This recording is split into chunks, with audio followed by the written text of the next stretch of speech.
Hello everyone. तो आज का जो हमारा टॉपिक है that is Dalton's atomic theory.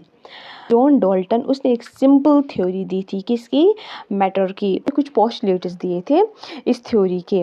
तो जॉन डाल्टन ने क्या कहा कि जो मैटर होता है ये एक indivisible and indestructible ultimate particles का बना हुआ है, जिनको उसने एटम्स का नाम दिया है। दैट मीन्स कि जो मैटर है it is made up of small ultimate particles called atoms. That means तो उसने ये भी कहा कि जो सेम एलिमेंट के जो एटम्स होते हैं वो आइडेंटिकल होते हैं in all respect. That means कि सेम एलिमेंट के जो एटम्स होते हैं उन वो साइज में, शेप, मास, केमिकल प्रॉपर्टीज में सेम होते हैं।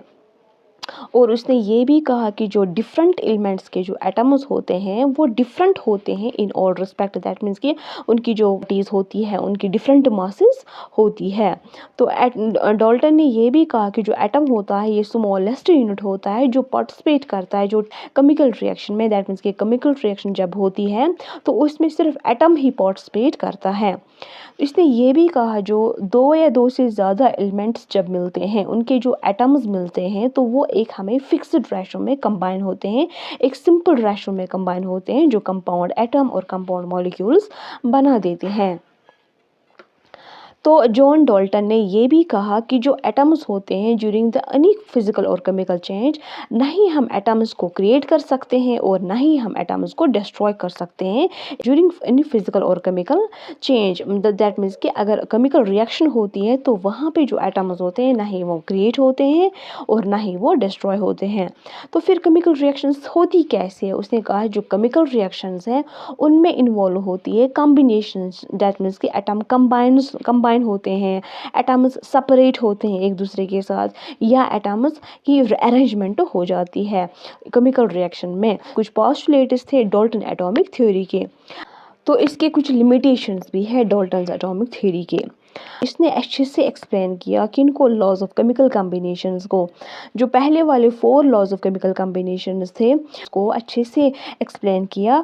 लेकिन इसने जो 5th वाला लॉ था that was law of gaseous volumes, इसने उसको एक्सप्लेन नहीं किया था। ये उसकी पहली ड्रॉबैक थी कि इसने लॉज ऑफ केमिकल कॉम्बिनेशंस के जो 4 लॉज थे इसने उनको अच्छे से एक्सप्लेन किया, लेकिन जो लास्ट वाला था दैट वाज वो लॉ ऑफ गैसियस वॉल्यूम्स इसने वो एक्सप्लेन नहीं किया। तो ये इसकी पहली लिमिटेशन थी। तो इसकी दूसरी लिमिटेशन ये थी कि इसने एक्सप्लेन नहीं किया क्यों जो डिफरेंट एलिमेंट्स के जो एटम्स होते हैं उनके क्यों डिफरेंट मासेस होते हैं, डिफरेंट साइजेस क्यों होते हैं, as well as different chemical properties क्यों होती है। ये पॉइंट भी इसने एक्सप्लेन नहीं किया।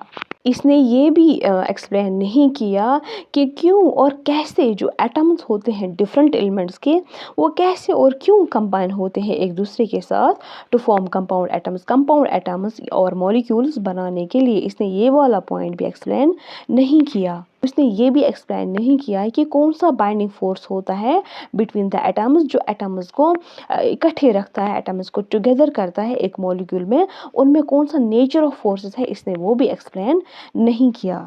अब हम पढ़ेंगे मॉडर्न एटॉमिक थ्योरी। तो मॉडर्न एटॉमिक थ्योरी जो है ये क्यों आ गई, क्योंकि जो जॉन डाल्टन की एटॉमिक थ्योरी थी उसमें बहुत सारे मॉडिफिकेशंस लाए गए, बहुत सारे चेंजेस लाए गए। और कैसे चेंजेस लाए गए, क्योंकि जो जॉन डाल्टन था उसके लिमिटेशंस थी। तो उसके बाद बहुत सारे डिस्कवरीज हो गए, लाइक जे थॉमसन ने डिस्कवरी की इलेक्ट्रॉन की, फिर रुदरफोर्ड्स आ गए, उसके बाद बोहर्स आ गए। तो उन्होंने हमें बहुत सारी डिस्कवरीज दे दी। तो उस डिस्कवरीज के बिना पे जो जॉन डाल्टन एटॉमिक थ्योरी थी उसमें बहुत सारे मॉडिफिकेशंस आ गई। तो उन्हीं मॉडिफिकेशंस का जो रिजल्ट है that is modern atomic theory. तो जॉन डाल्टन ने क्या कहा था कि उसने कहा था कि जो एटम होता है ये इंडिविजिबल होता है, ठीक है, इसको हम डिस्ट्रक्ट नहीं कर सकते हैं किसको, एटम को। लेकिन जो मॉडर्न एटॉमिक थ्योरी है इसने क्या कहा कि जो एटम होता है it is no longer considered to be indivisible. जो एटम होता है ये इंडिविजिबल नहीं होता है। जॉन डाल्टन ने कहा कि एटम इज़ इंडिविजिबल, लेकिन मॉडर्न एटॉमिक थ्योरी ने क्या कहा कि जो एटम होता है ये इंडिविजिबल नहीं है। क्योंकि जो एटम होता है ये एक कॉम्प्लेक्स स्ट्रक्चर होता है और इसमें सब एटॉमिक पार्टिकल्स होते हैं। दैट मीन्स कि एटम जो होता है एक सब एटॉमिक पार्टिकल्स का बना हुआ है, such as electron, proton and neutron. जो जॉन डाल्टन था उसने क्या कहा था, उसने एटम कहा था कि एटम एक इंडिविजिबल है, एटम को हम डिवाइड नहीं कर सकते हैं। लेकिन जो मॉडर्न एटॉमिक थ्योरी है इसने क्या कहा कि एटम जो है इसको हम डिवाइड कर सकते हैं। तो जॉन डाल्टन ने क्या कहा था, जो सेम एलिमेंट्स के जो एटम्स होते हैं उनकी जो प्रॉपर्टीज होती है वो सेम होती है। लेकिन मॉडर्न एटॉमिक थ्योरी क्या कहती है कि ज़रूरी नहीं है कि जो सेम एलिमेंट्स के जो एटम्स होते हैं उनमें सेम प्रॉपर्टीज हो। एग्जाम्पल अगर हम यहाँ पे ले लेंगे, क्लोरीन है, क्लोरीन एक 35 है, दूसरा क्लोरीन जो है 37 है। तो मॉडर्न एटॉमिक थ्योरी ने क्या कहा कि जो सेम एलिमेंट्स के जो एटम्स होते हैं ज़रूरी नहीं है उनमें वो सिमिलर हो है, ज़रूरी नहीं है कि उनमें जो प्रॉपर्टीज़ होती है वो सेम हो। यहाँ पे अगर हम देखेंगे क्लोरीन 35 एंड क्लोरीन 37, तो इसमें क्या है, एटॉमिक नंबर सेम है, ठीक है, लेकिन इनका जो मास नंबर है दैट इज़ डिफरेंट और इनको हम कहते हैं आइसोटोप्स।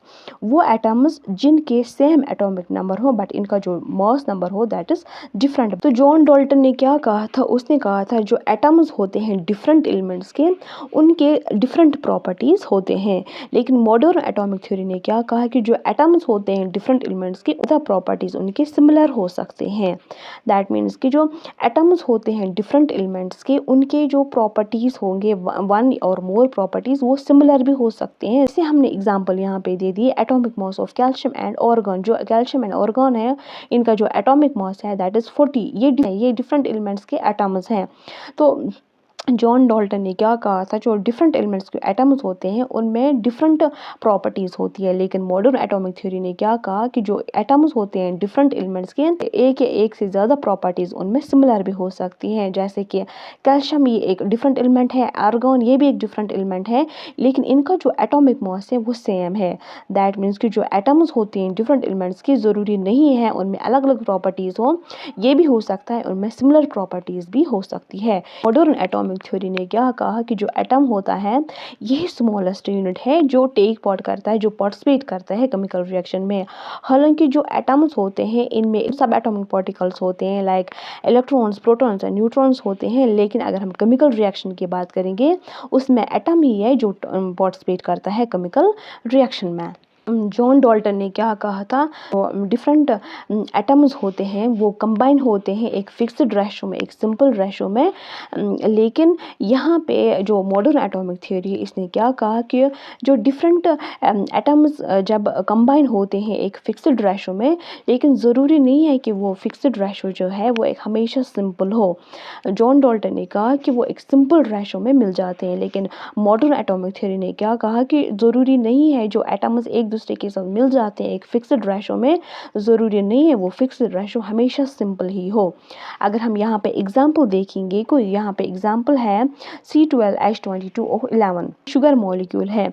तो इसमें जो कार्बन, हाइड्रोजन, ऑक्सीजन है ये किस रेशो में मिले हैं, that is 12:22:11, so which is not simple, ठीक है, जो सिंपल नहीं है। तो मॉडर्न एटॉमिक थ्योरी ने क्या कहा, जो एक एलिमेंट का जो एटम होता है हम उसको चेंज कर सकते हैं दूसरे एलिमेंट के एटम में। फॉर एग्जांपल यहाँ पे है यूरेनियम 92-235, जब हम इसको न्यूट्रॉन के साथ बम्बार्डमेंट कर देते हैं तो यहाँ पे हमें प्लूटोनियम मिल जाता है। दैट मीन्स कि यूरेनियम ये एक एलिमेंट ये है, ये एक एलिमेंट है, ये एक एटम है, तो हम इसको प्लूटोनियम में हमने इसको चेंज किया। दैट मीन्स कि दूसरे एटम में हमने इसको चेंज किया। इस प्रोसेस को हम ट्रांसम्यूटेशन कहते हैं। दैट मीन्स कि जो एटम होता है ये अब इंडिस्ट्रक्टेबल नहीं होता है। ये लास्ट वाला जो पॉइंट है दैट इज जो मॉडर्न एटॉमिक थ्योरी है उसने क्या कहा, जो एक एटम का जो मास होता है वो हम चेंज कर सकते हैं एनर्जी में। दैट मीन्स कि एनर्जी को हम किस में कन्वर्ट कर सकते हैं, मास में, या मास को हम एनर्जी में कन्वर्ट कर सकते हैं। अकॉर्डिंग टू आइंस्टाइन जो ई होता है that is energy, mass, M जो होता है that is mass and C जो होता है that is velocity of light.